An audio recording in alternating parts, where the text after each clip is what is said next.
Halo, assalamualaikum warahmatullahi wabarakatuh. Jumpa lagi di YouTube channel Atari Scores. Di video kali ini kita akan melanjutkan pembahasan tentang latihan tes soal PPDB. Oke, sebelumnya saya mau cerita dulu. Setelah posting video kita yang kemarin tentang latihan tes soal PPDB bahasa Inggris, ada beberapa wali murid yang bertanya kepada saya, Pak, di tahun 2022 ini kan sudah tidak ada lagi tes PPDB. Nah, betul sekali. Memang sudah tidak ada lagi yang namanya tes masuk SMP atau SMA. Meskipun begitu, di awal tahun ajaran baru nanti, di semua sekolah biasanya ya, di semua sekolah akan diadakan yang namanya pre-test atau tes awal. Tes awal ini nanti tujuannya untuk mengetahui tingkat kecerdasan atau tingkat kemampuan siswa. Nantinya akan dikelompokkan atau dikategorikan berdasarkan nilainya nanti, nilai dari pretest tersebut. Nanti nilai yang anak-anak yang antara 60 sampai 70 akan dimasukkan kelas ini, 70 sampai 80 dimasukkan ke kelas ini, 80, 90 ke kelas ini, dan seterusnya dan seterusnya. Kenapa seperti itu? Itu nanti akan memudahkan guru ketika menjelaskan di pembelajaran nantinya. Karena satu kelas, isinya sama, kemampuannya sama, tingkat pemahamannya anaknya sama, gitu ya. Nah, soal-soal pretest nanti biasanya hampir sama dengan soal, tes PPDB-nya, yang sekarang sudah nggak ada. Nah, oleh sebab itu masih sangat berguna untuk belajar, soal-soal seperti ini. Gitu ya? Oke, next langsung kita ke soal-soalnya saja. Oke, kita langsung ke soal nomor 1. Tumbuhan bakau hidup di daerah pantai. Manfaat utama bagi lingkungan adalah A. Mencegah terjadinya gelombang tsunami, B. Tempat hidup hewan laut, C. Menggemburkan tanah, D. Mencegah terjadinya abrasi. Sudah sangat jelas ya, gampang sekali. Tumbuhan bakau hidup untuk mencegah terjadinya abrasi. Yang D. Oke, next. Oke, jika ada soal yang panjang seperti ini, biasakan membaca dari perintahnya dulu atau pertanyaannya dulu. Pengelompokan hewan seperti daftar di atas berdasarkan pada, nah kita baru cek sini, kambing, tikus, gajah, dan kera. Apakah mereka sama dalam cara perkembangbiakan atau jenis makanan? Jenis makanan nggak sama ya. Oke, cara beradaptasi atau tempat hidup. Yang benar adalah cara berkembang biak. Mereka semua berkembang biak dengan cara beranak atau vivipar. Nomor 3, tumbuhan paku memiliki sporogonium yang berfungsi untuk membantu pernafasan, menghasilkan sel kelamin betina, sel kelamin jantan, atau penyerbukan. Di sini setelah kami diskusikan dengan tutor-tutor biologi kami, tidak ada jawabannya ini. Kenapa? Karena sporogonium itu berfungsi untuk menyimpan spora. Nah, itu ya, tidak ada jawabannya nomor 3. Bonus. Nomor 4, perhatikan gambar berikut. Cara perkembangan biakan hewan di atas yang benar adalah yang A, ovovivipar, dia beranak dan bertelur. Yang 2, tikus itu vivipar, dia beranak. Ini cirinya punya telinga ini. Kalau yang kura-kura bertelur. Berarti jawabannya yang benar yang C. Nomor 1 ular ovovivipar. Dan nomor 2 secara vivipar. Gampang, next. Nomor 5, urutan tahap perkembangan hewan di atas dalam daur hidupnya adalah kupu-kupu. Itu yang benar adalah yang pertama telur dulu, yaitu yang C. Lalu ulat yang D. Kepompong B. Menjadi kupu-kupu yang A. Nah, ini tidak ada jawabannya lagi nih. Nah, yang benar CDBA. Nah, bonus lagi, tidak apa-apa.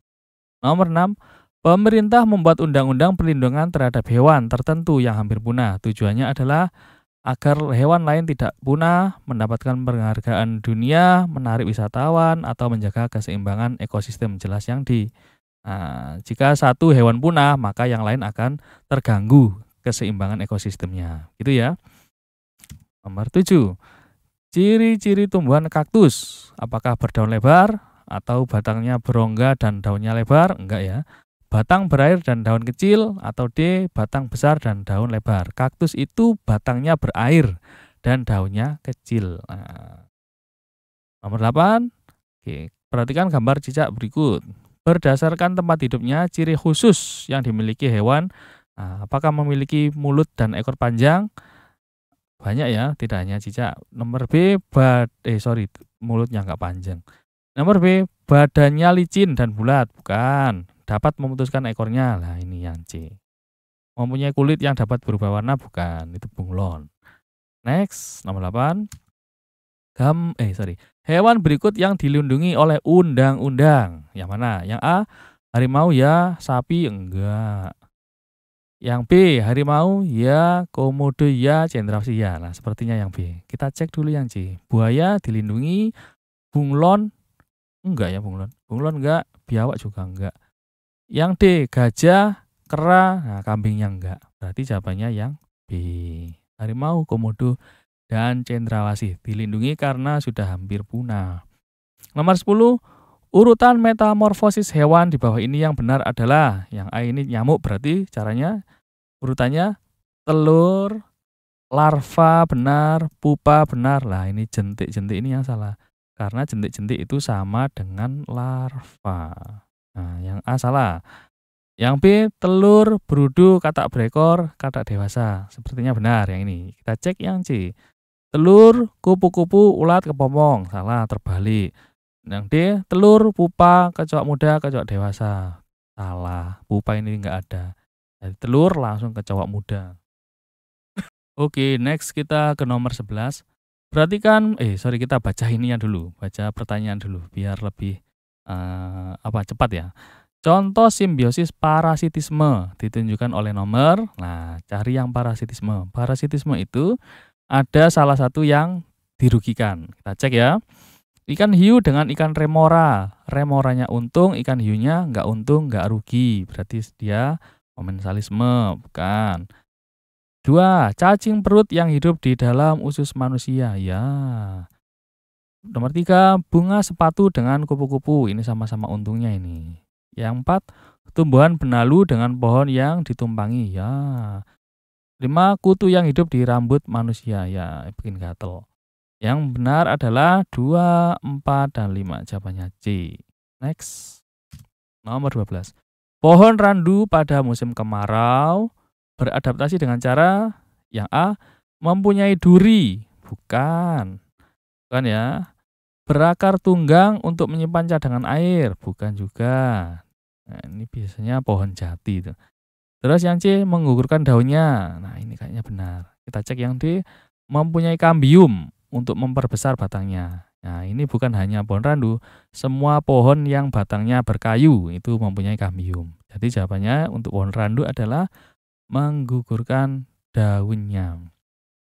Nomor 13, tumbuhan sangat dibutuhkan oleh semua makhluk hidup. Karena yang A, tumbuhan menghasilkan kayu untuk bahan bangunan. Nah, ini bahan bangunan hanya untuk manusia ya. B, fotosintesis menghasilkan oksigen untuk bernafas. Nah, ini kayaknya benar. Yang C, makanan pokok manusia. Nah, ini hanya untuk manusia. Pertanyaan tadi kan semua makhluk hidup. Nah, ya kan? Yang D, hewan ternak memperoleh makanan dari tumbuhan. Ini hanya hewan. Berarti kalau yang diminta semua makhluk hidup berarti yang B. Fotosintesis menghasilkan oksigen untuk bernafas. Nah, butuh teliti ya. Ini semuanya benar sebenarnya. Ini semua adalah manfaat tumbuhan, tapi pertanyaannya untuk semua makhluk hidup. Nah, gitu. Oke, next. Nomor 14. Berikut merupakan faktor yang menyebabkan hewan terancam punah, yaitu pembentukan hutan lindung. Enggak, ini malah bagus. Penebangan pohon. Nah, yang ini jawabannya sudah jelas. Kalau yang C, penangkaran hewan langka. Bagus. Penanaman pohon juga sangat bagus. Nomor 15, musang merupakan binatang malam yang suka makan pepaya dan kopi. Nah, simbiosis yang terjadi pada hewan tersebut adalah apa? Yaitu mutualisme. Kenapa? Kan dimakan ini pepaya dan kopi. Kok mutualisme? Karena musangnya untung. Nah, karena dia mendapatkan makanan, ya kan? Pepaya dan kopi juga untung ternyata karena setelah dimakan pepaya dan kopi setelah dimakan musang akan dicerna buahnya di dalam perutnya musang oleh sistem pencernaan musang. Lalu bijinya tidak tercerna, jadinya nanti biji kopi dan pepaya akan keluar bersama kotorannya musang. Biji yang keluar bersama kotoran musang itu tadi akan menjadi benih baru. Nantinya akan menjadi pohon kopi dan pepaya yang baru. Nah, sama-sama untung. Next. Pada komunitas sawah terdapat rumput, belalang, katak, ular, elang, dan bakteri. Peran bakteri. Nah, yang mana? Jelas yang menguraikan unsur hara. Tingkat terakhir itu ya. Oke, next. Nomor 17. Perhatikan skema peredaran di bawah. Urutan peredaran darah bersih. Nah, ditujukan oleh urutan peredaran darah bersih itu urutannya adalah paru-paru, yaitu di nomor 5 ini. Nah, lalu di serambi kiri nomor 2. Lalu ke bilik kiri nomor 4. Lalu ke arteri nomor 7 ke sini, seret.